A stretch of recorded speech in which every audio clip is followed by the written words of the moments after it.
Another big concern during hurricane recovery is rebuilding Tyndall Air Force Base. Senator Marco Rubio has been keeping an eye on this area since the storm and stopped by our studios today to talk about Tyndall. He says the base plays a crucial role in our national security. Not only are there already current important missions on the base, but soon an F-35 squadron will also be joining that list. Senator Rubio also touching on the economic benefits of the base. And because of all of this, he says there will be a disaster supplemental to help the base rebuild.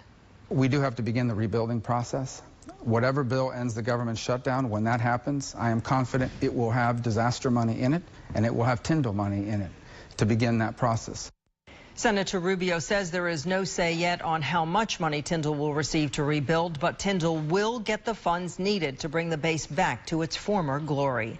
Another question for the senator: will the 33-day-long shutdown affect recovery efforts? Senator Rubio says the $5 billion President Trump is requesting for the wall goes toward more than just that wall, but also other security measures. He says 40% of that money is for more border agents, immigration, judges, drones, and humanitarian aid. Rubio says shutting the government down over the issue of border security is unreasonable.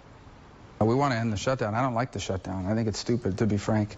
And the only way you end these things is if there's a negotiation and a compromise. And a compromise requires both sides to give something. Now, you don't have to agree with the president's proposal, but he's made one. And if Nancy Pelosi doesn't like his proposal, she should counteroffer with a proposal.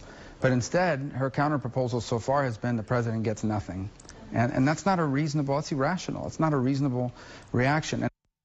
Senator Rubio will be back in Washington, D.C. tomorrow and says he hopes the shutdown will end soon.